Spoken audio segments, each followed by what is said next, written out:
Xin chào các bạn, hôm nay tôi sẽ hướng dẫn các bạn chu trình tiền hướng trục G71. Cấu trúc lệnh hướng trục chu trình tiền hướng trục như sau: G71 UDRE, trong đó UD là chiều sâu cắt mỗi bước cắt. Đây, ví dụ đây chính là D, cái thông số D. Dao mình ban đầu nằm ở vị trí S này, nó sẽ chạy xuống đây, cắt một lượng vô đây, giật lên, chạy ra đây, từ vị trí số 4 xuống vị trí số 5, tức là từ vị trí số 4 xuống vị trí số 5 thì nó chênh lệch cái đoạn D đây, từ đường này đến này. Thì cái D này giống như là cái lượng cắt sau mỗi bước. Trên số 5 đây nó dịch tới số 6, nó dịch ra đây, chạy về đây tới số 9, nó làm liên tục như vậy. Rồi đến G71 PNS QNF. PNS và QNF này là số thứ tự khối câu lệnh bắt đầu chu trình. Ví dụ ở cái đoạn giữa này mình sẽ viết cái đoạn chạy dao, chạy theo cái biên dạng này, thì cái số câu lệnh đầu tiên của đây là number star NS, đó là number star, cái số câu lệnh đầu tiên của cái dòng lệnh chạy dao này, và cái NF này chính là number finish, tức là thường là ngay tại điểm B này, chạy từ A này tới điểm B này. UU là lượng dư gia công tính theo phương X, tức là sau khi ta bọc vỏ thô thì ta chừa lại cái lượng dư để cuối cùng ta gia công tinh, mà lượng dư này theo phương X thì ta gọi là UU. WW là lượng dư gia công tinh theo phương Z, này là cái đoạn này, ta bọc ta chừa lại đoạn này để gia công tinh. F và SS này là lượng chạy dao vòng của trục chính, tức là N, tức là bước chạy dao, và S này là tốc độ vòng của trục chính. Rồi sau khi ta thực hiện có lệnh này xong thì ta đến G70 PNS và QNF, tức là nó sẽ chạy tinh. G70 chính là chạy tinh lại một lần nữa, và nó chạy tinh theo cái biên dạng từ cái này tới đây, tới đây, tới đây, tới đây, thì chính là nằm trong khối câu lệnh từ NNS đến NNF. Một cái chú ý nữa là đối với cái chu trình tiện hướng trục G71 này thì chúng ta tạo cái đường biên là từ phải qua trái. Điều này cũng hợp lý thôi, tại vì đối với tiện hướng trục thì dao ta bắt đầu đây, nó ăn xuống đây và nó chạy dọc theo trục như này, dịch dao lên, chạy về đầu này và ấn xuống phía dưới này, chạy về đây, dịch lên 45 độ, chạy về đây, chạy xuống, dịch vô, ăn vô, dịch ra. Đó. Thì cái biên dạng mình nó sẽ cắt cùng với đồng hồ như này, cắt cùng với đồng hồ. Cho nên cái biên dạng cuối cùng là mình sẽ viết từ phải sang trái. Rồi ở đây tôi có một cái ví dụ cụ thể như sau. Tôi muốn tiện một cái chi tiết, cái đầu có đầu mũi nhọn như này. Đó. Đầu tiên tôi cho dao chạy tới điểm S đây, tức là ở dòng lệnh này G00 X85 Z1, phôi của mình nó có chiều dài là 200 và đường kính là 80, thì mình chạy G0 đến vị trí X85 mà vậy là 5 chia đôi ra là 2.5, vậy là cái điểm S này nó cách cái bề mặt mình là 2.5 thôi. Rồi sau đó mình dùng cái gọi cái mã lệnh chu trình tiện hướng trục G71 U3, là mỗi lần cắt xuống như vậy là mỗi lớp mà cắt vậy là 3 ly, và nó cái đoạn dịch ra cắt tới đây xong giật lui 45 độ này là một ly. Rồi tiếp tục là G71 P là 108, Q là 116. Ở đây P 108 chính là cái N đây, N 108, cái là khối dòng lệnh bắt đầu ngay tại điểm A này. Rồi ta lập trình xuống tới đây, N 116 chính là Q 116, là dòng lệnh cái dòng lệnh mà kết thúc, tức là ở điểm E này mình theo cái biên dạng này A B C D E, điểm E. Rồi U là lượng trừ lại lượng dư trừ lại để tiền tinh là 0.5 theo phương x, theo phương lượng tiền tinh trừ lại là 0,5 theo phương z, rồi F là 2 và S là 300. Rồi ở đây N108 là G00 x0 z1 là ngay điểm A này, x0 z1 là ngay điểm A này. Rồi G00 x0 z0 là ngay điểm B này, điểm B là ngay đầu mút x0 z0. Và 112, cái dòng lệnh 112 là G01 x50 z35 là ngay điểm C này. Ở đây là x50 và z35, z35. N14 là z-70, z-70 là tới điểm D này, đây nó chạy về điểm D này. Và N116 là x80, x80 là ngay điểm E này, chạy lên.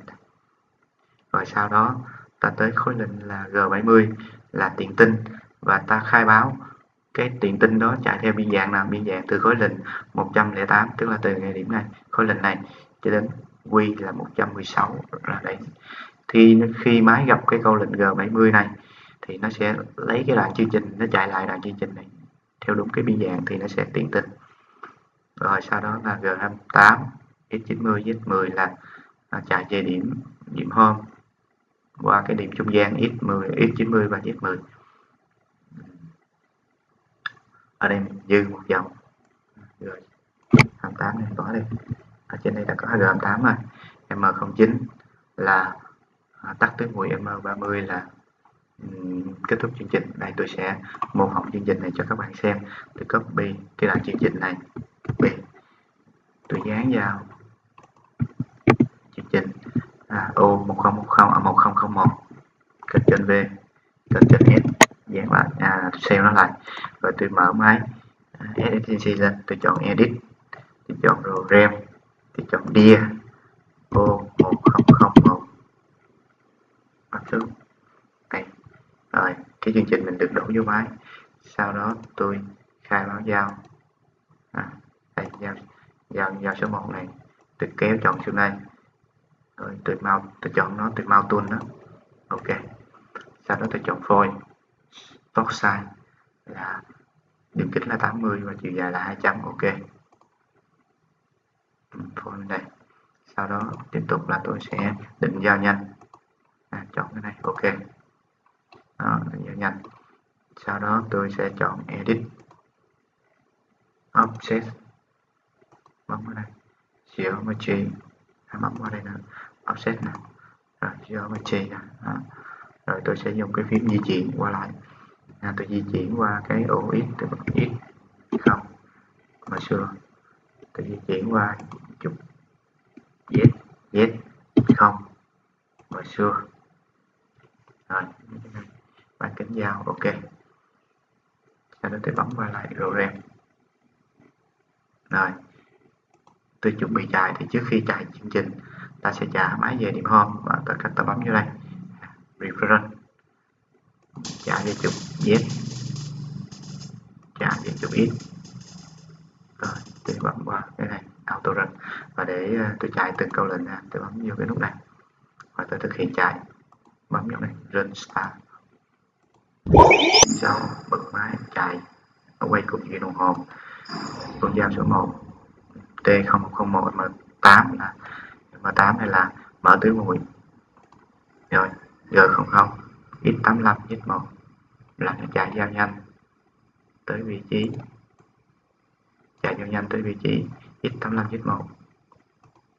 Rồi G71 U3 R1 là khi gặp cái dòng lệnh này thì máy nó nhận biết là đang chuẩn bị thực hiện cái chu trình tiền hướng trục, và U3 là mỗi lát ăn vô là 10 ly, là 3 ly, và R là thục ra là một ly. Các bước đầu tiên, bước thứ hai, bước thứ ba, cứ mỗi bước vậy là mỗi lớp vậy là 3 ly, và giật ra 1 ly chạy về đầu này, các 3 ly giật ra. Máy nó sẽ tự động nó tính toán các cái đường chạy giao cho gần, cho phù hợp với biên dạng. Sau đó máy mới vớt một bát cuối như thế này. Bát này được xem như là gần như là bát tiện bán tinh. Rồi, chạy về đây. Tiếp. Này khi máy gặp câu lệnh G70 thì nó sẽ chạy lại dòng này là tiền tinh, chạy lại cái biên theo đúng cái biên dạng. Rồi,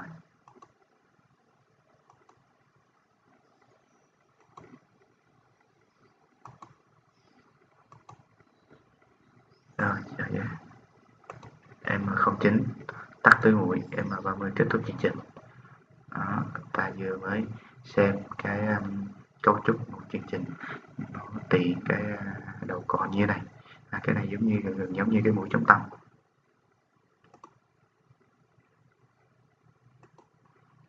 Hoặc ta có một cái ví dụ thứ hai.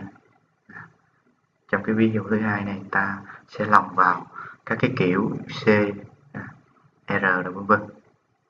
Đây tôi sẽ cho nó chạy chương trình để cho các bạn xem. Cũng tương tự như cái chương trình vừa mới chạy hồi nãy, cũng là G71 U3R1 B10 Q70. Đây B10 tức là dòng số 10 này. Rồi, là 70 này. Thì cái đoạn này đoạn này, cái đoạn chương trình từ đây tới đây ứng với việc nó gia cộng theo ứng với việc nó viết cái đoạn code theo đúng cái biên dạng này.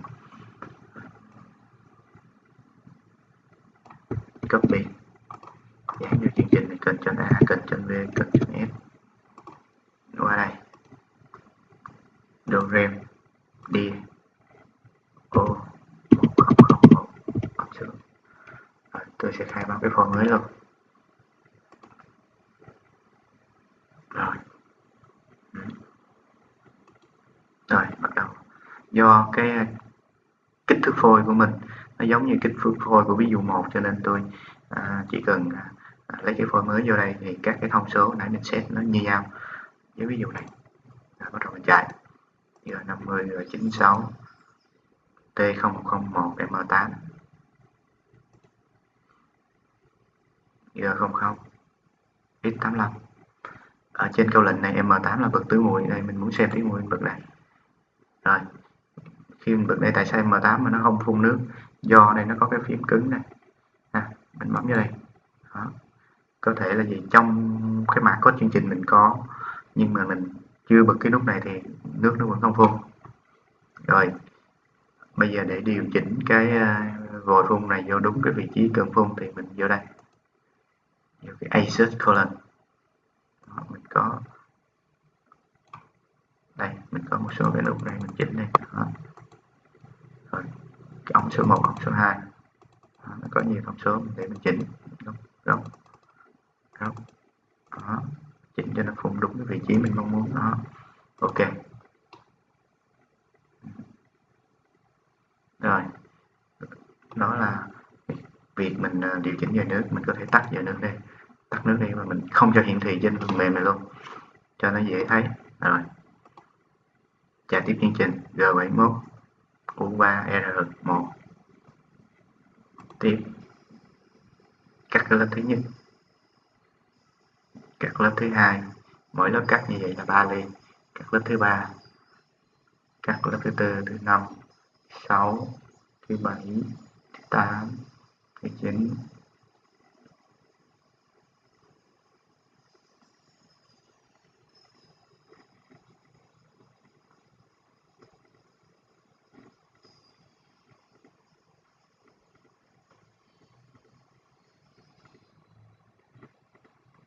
Tiếp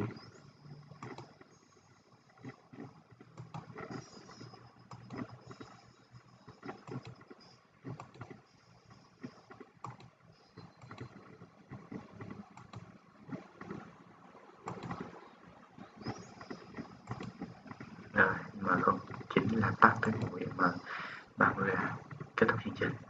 Đó, thì giờ mới tìm được một cái chi tiết chụp bực như thế này.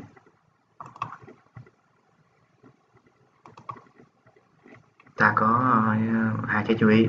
tức là chiều sâu cắt mỗi bước cuối cùng có thể bằng hoặc nhỏ hơn D, tức là mỗi lớp cắt á, do đó phải để lại lượng dư gia công tinh là U chia 2. Ta chú ý vấn đề này. Ví dụ như cái bước cuối cùng á, thì nếu mà lớn hơn cái D á, thì nó sẽ lặp lại được một D, và cái phần dư còn lại á, thì nó sẽ để gia công tinh. Trong bước gia công tinh cuối cùng, dao di chuyển dọc theo biên dạng lập trình và cắt đi lượng dư gia công còn lại sau quá trình gia công thô. Rồi ta có một số cái chú ý.